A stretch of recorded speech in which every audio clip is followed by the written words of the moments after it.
ఓం సాయిరామ్. బాబా భక్తులందరికీ నమస్కారం అండి. మన బాబా గారి దయ వల్ల మనందరం బాగుండాలి, సంతోషంగా ఉండాలని కోరుకుంటున్నాను ఫ్రెండ్స్. ఇక ఈరోజు వీడియోలో బాబా గారు ఏం చెప్తున్నారంటే, తల్లి నువ్వు చూడగానే ఇక్కడ ఉన్న బాబా ప్రసాదం తీసుకోమ్మా. 100% అంతులేని సంపద నువ్వు కోరుతున్నావు. బంధం నీకు దగ్గర చేస్తాను అని చెప్పి బాబాగారు అంటున్నారండి. బాబాగారు మన జీవితంలో ఎన్ని కష్టాలు ఉన్నా వాటిని తొలగించడానికి ఏదో ఒక మార్గం అయితే అందిస్తుంటారు. ఈరోజు కూడా బాబాగారి ప్రసాదం అంటే మనకు ఎప్పుడైనా షిరిడీకి వెళ్ళి సాయి దర్శనం చేసుకుంటే ఈ ప్రసాదం దొరుకుతుంది. షిరిడీకి వెళ్ళి దర్శనం చేసుకోవాలి అంటే ఎంతో అదృష్టం ఉండాలి. బాబాగారు మనకు దారిని చూపిస్తేనే వెళ్ళగలం. అలాగే మన సాయి భక్తులందరికీ కూడా బాబాగారి ప్రసాదం అంటే ఎంతో ఇష్టం. అలాంటిది ఈరోజు బాబాగారు అందిస్తున్న చూడగానే బాబాగారి ప్రసాదం తాకగానే మన జీవితంలో ఏ బంధం అయితే కోల్పోయామో ఆ బంధం దగ్గర చేరడానికి బాబాగారు ఒక చిన్న అవకాశాన్ని అందిస్తున్నారు. మన జీవితంలో డబ్బులు లోటు లేకుండా చేస్తారు. మన ఇంటికి కనిపించని శత్రువులతో ఎంతో మదన పడుతూ ఉంటాం.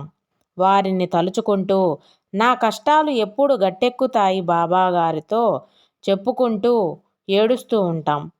ఆ కష్టాలకు గల కారణం ఎవరైనా సరే వదిలిపెట్టకూడదు అంటూ మదన పడుతూ ఉంటాం. కానీ వారు మన చుట్టూ ఉంటూ మనల్ని మోసం చేస్తూ ఉంటారు. అలాంటి వారి ఆట కట్టించాలి అంటే మన వల్ల కాదు, బాబాగారి వల్లనే సాధ్యమవుతుంది. ఏమీ చేయకుండానే జాగ్రత్తగా బాబాగారు చెప్పినట్టు నడుచుకుంటూ శ్రద్ధ సబూరితో ఉండగలిగితే మనం ఏదైనా సాధించగలుగుతాం.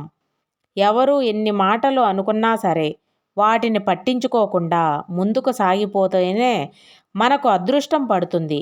ప్రతి ఒక్కరూ కూడా ఎవరైతే కష్టాల్లో కూరుకుపోయి వారి జీవితంలో అన్నీ కోల్పోయాను, ఇక నా జీవితం ఇంతే, ఎందుకు బాబా, నిన్నే నమ్ముకున్నాను గదా, నీ బిడ్డ ఇన్ని కష్టాలకు లోనవుతూ ఉంటే చూస్తూ ఎలా ఊరుకుంటున్నావు బాబా అని నా బిడ్డలు ప్రశ్నిస్తూ ఉన్నారు. నా బిడ్డలందరికీ నేను చెప్పే సమాధానం ఇదే. తల్లి, నీ గుండె బరువు దించడానికే ఈరోజు నీ కోసం ఉపాయాన్ని తీసుకువచ్చాను. ఈ సాయి చెప్పింది నీకోసమే. ఏది చెప్పినా కూడా నా బిడ్డల భవిష్యత్తు బాగుండాలనే చెప్తాను. నా మీద నమ్మకంతో ఈరోజు నేను చెప్పినట్టుగా సాయి అందిస్తున్న షిరిడీ ప్రసాదాన్ని అందుకోమ్మా. నీ జీవితం ఎంతో అదృష్టంగా మారబోతుంది. నువ్వు కన్న కలలన్నీ నిజం చేస్తాను. ఎన్నో రోజులుగా నువ్వు బాధపడుతున్న ఒక సమస్య దూరం కాబోతుంది తల్లి. ఈ సాయి మీద నమ్మకంతో ఎప్పుడూ కూడా సాయి సందేశం అని అర్థం చేసుకో. భక్తితో మీరు నాకు ఏం చేసినా నాకు ఇష్టమే. మహారాజు పదవి కంటే పేదరికంతో ఎంతో శ్రేష్టం. పేదరికమే అసలైన రాజరికం. ఐశ్వర్యం కంటే పేదరికం లక్షల రెట్లు శ్రేష్టం. ఎందుకంటే ఈ సాయి పేదల యొక్క బంధువు. నేనే ఎవరి మీద కూడా ఎప్పుడూ కోపించుకోను. మీరంతా కూడా నా బిడ్డలు, ఎట్టి పరిస్థితుల్లోనూ ఎవరి మీద కోపం తెచ్చుకోగును. నేను ఆశీర్వాదం మాత్రమే ఇస్తాను. ఎవరి ఆలోచనలు మంచిగా ఉంటాయో వారికి అంతా మంచే జరుగుతూ వస్తుంది. నా భక్తులను నేను ఎల్లవేళలా కాపాడుతున్నాను. వారిని కాపాడటానికి 1000 చేతులను కూడా ఉపయోగిస్తున్నాను. అడిగిన వారికి సమృద్ధిగా ఇవ్వమని నా యజమాని అంటే నా గురువు నన్ను ఆదేశించాడు. దానిని అశ్రద్ధ చేయకుండా నిర్వర్తించడం నా కర్తవ్యం. కాబట్టి ఈ సాయి చెప్పే మాటలు పూర్తిగా అర్థం చేసుకో. ఎవరిని విరోధిగా అనుకోవద్దు. ఎవరు ఎవరికి విరోధి కారు. అందరూ సమానులే. ఈరోజు నా బిడ్డ ఈ షిరిడీ ప్రసాదాన్ని తీసుకున్న క్షణమే జీవితంలో ఏ కోరికైతే బాధపడుతున్నావో ఆ కోరిక నీకు తీరాలి. బాబా అని కోరుకుంటున్నావు. అది తీరడానికి ఈరోజు నీవు ఈ ఉపాయాన్ని షిరిడీ ప్రసాదం రూపంలోనే నీకు దక్కుతుంది. ఇది నీ జీవితంలో ఎనలేని సంతోషాన్ని తీసుకువస్తుంది. ఒక్కసారి ప్రయత్నం చేస్తే జీవితమే మారిపోతుంది. ఇది మాత్రం గుర్తుపెట్టుకో. ఇతరులు ఎవ్వరిని మనల్ని కాపాడేవారు కాదు. భగవంతుని మార్గం అసామాన్యం. కాబట్టి మిక్కిలి ఎంతో విలువైనది. అది నువ్వు ఎప్పటికీ కొనుగొనలేవు. నీకు సంబంధించిన ఒక మొదటి ప్రపంచీక కోరికలు నా దగ్గరకు వస్తారు.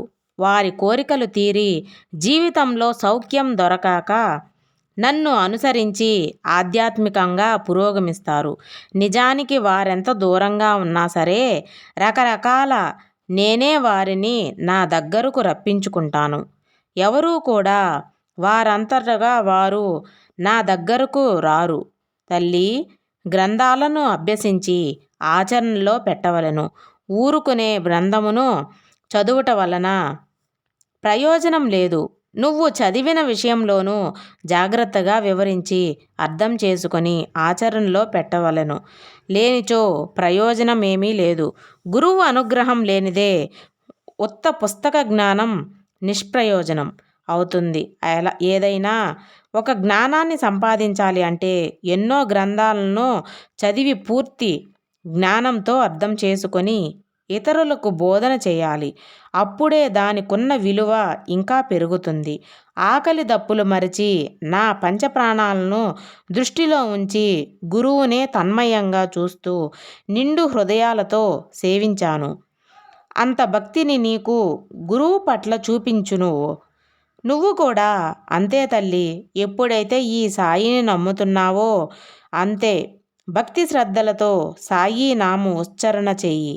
ఎప్పుడూ కూడా నీ చుట్టూ ఎలాంటి ఆటంకాలు లేకుండా నీ చుట్టూ ఉన్న మాయని తొలగిస్తూ నిన్ను రక్షణగా కాపాడుతూ వస్తాను. ఎవరైనా సరే, ఎవరిని గురించి అయినా సరే నిన్ను దూషించినట్లవుతుంది. నా హృదయాన్ని గాయపరిచిన వాళ్ళు అవుతారు. తల్లి, నాకు పూజలు పునస్కారాలు అక్కర్లేదు. నాకు కావలసింది కల్మషం లేకుండా మనసుతో ఇతరులతో కలిసిపోవడం, సంతృప్తిగా ఉండటం, ఎవరికైనా ఆపద వస్తే ఆదుకోవడం, అందరిలోనూ ఈ సాయిని చూడటం, ఇలాంటివి నాకు కావాలి. మహాత్ములను తొలనాడి అగౌరవంగా మాట్లాడేవారికి సాంగత్వానికి దూరంగా ఉండు. గురువు యొక్క కృపాదృష్టి అన్నపానీయాలు అన్నీ గుర్తుపెట్టుకో. ఏదైతే కోరిక ఉందో సంకల్పం చేసుకొని అమావాస్య రోజున వేపాకులను తీసుకువచ్చి 9 వేపాకులు బాబాగారి పాదాల దగ్గర ఉంచాలి. 9 వేపాకుల్లో కూడా మీ సమస్యలను రాయాలి. మీ యొక్క సంకల్పం రాయాలి. అది రాసిన తర్వాత బాబాగారి పాదాల దగ్గర పెట్టి అమావాస్య రోజున ఎవరైతే వచ్చే అమావాస్యలోపు మీ యొక్క సమస్య అనేది తీరిపోవడానికి బాబాగారు మంచి దారిని చూపిస్తారు. ఇదండి ఈరోజు మన బాబాగారు చెప్పిన సందేశం. ఈ సందేశం కానీ మీకు నచ్చినట్లయితే ప్లీజ్ లైక్ చేయండి, షేర్ చేయండి, సబ్స్క్రైబ్ చేయండి ఫ్రెండ్స్. సర్వే జనా సుఖినో భవంతు. జై సాయిరామ్.